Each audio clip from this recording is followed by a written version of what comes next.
নমস্কার বন্ধুরা, কেমন আছো তোমরা সবাই? আশা করি তোমরা খুবই ভালো আছো আর আমিও খুব ভালো আছি। আজকে আমি ভাবলাম তোমাদের সাথে একটা রেসিপি শেয়ার করা যাক, যা আমার খুবই পছন্দের খাবার। আমি এটা খেতে খুবই ভালোবাসি, তাই ভাবলাম তোমাদের সাথেও শেয়ার করি।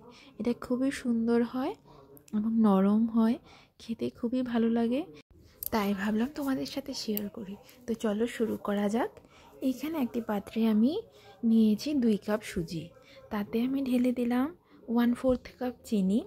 চিনি তোমরা কম বেশি করে দিতে পারো, আমি এত একটা মিষ্টি খেতে ভালোবাসি না, তাই জন্য আমি চিনিটা একটু কম করেই দিলাম। তারপর এটাতে আমি মিক্স করে দিলাম স্বাদ মতো নুন। তারপর এটাকে আমি একটি স্প্যাচুলা দিয়ে খুব ভালোভাবে মিক্স করে নিব সুজিটার সাথে, যাতে কোনো লাম্পস না থাকে। সুজিটা তোমরা চাইলে মিক্সিতে একটু গ্রাইন্ডও করে নিতে পারো, তাহলে আরও ভালো হয়।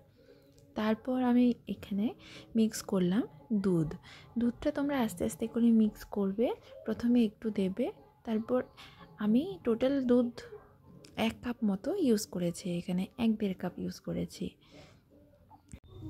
এইভাবে ব্যাটারটাকে মিক্স করে আমাদেরকে রেখে দিতে হবে অ্যাটলিস্ট 15 to 30 মিনিটস। তারপর আমি এটাকে ঢাকা দিয়ে রেখে দিলাম।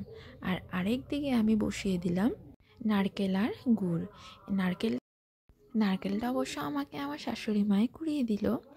তারপর এইটাকে কড়াইতে বসিয়ে গুড়ের সাথে মিক্স করে এইভাবে পুর বানিয়ে নিলাম। তারপর একটি বাটি নিয়ে নিলাম, তাতে আমি একটু সাদা তেল মাখিয়ে নিলাম। আমি এখানে বাটিতেই করছি, যেহেতু ভাপা পিঠা হবে তাই। তোমরা চাইলে ইডলি মেকারও নিতে পারো, আমার কাছেও ছিল, কিন্তু সবাই যাতে বানিয়ে এটা খেতে পারে তাই জন্য আমি বাটিতেই আজকে দেখালাম। তো বাটিতে আমি 2 চামচ ব্যাটার দিয়ে দিলাম, তার মাঝখানে আমি নারকেলের পুরটা ঢেলে দিলাম, দিয়ে তার উপরে দিয়ে আবার আমি 2 চামচ সুজির ব্যাটার দিয়ে দিলাম। তাতে করে জিনিসটা সুন্দর করে ফুলবেও, মাঝখানে তোমার নারকেলটা দেখা যাবে, তখন ভালো লাগবে। তারপর ডেকোরেশনের জন্য আমি কিছু কাজু কিশমিশ ইউজ করলাম। তোমরা চাইলে অন্য কিছু করতে পারো, যেরকম পেস্তা, বাদাম, খেজুর। আমি কড়াইতে জল একটু দিয়ে তাতে স্ট্যান্ড দিয়ে তার মধ্যে একটি প্লেট বসিয়ে দিলাম পিঠেগুলো। তারপর এটাকে আমি ঢেকে দিলাম 15 মিনিটসের জন্য। এটাকে এয়ারটাইট করে ঢাকতে হবে কিন্তু। তারপরে বাস আফটার 15 মিনিটস হয়ে যাবে রেডি। এই যে দেখো, আমাদের সুজির ভাপা পিঠে রেডি। বাস এখন গরম গরম সার্ভ করো আর খাও।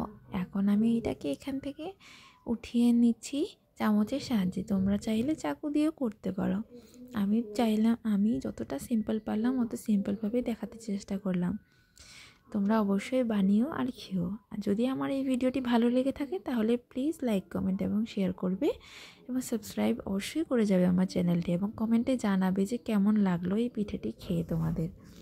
আজকের জন্য এইটুকুই, টাটা, বাই বাই।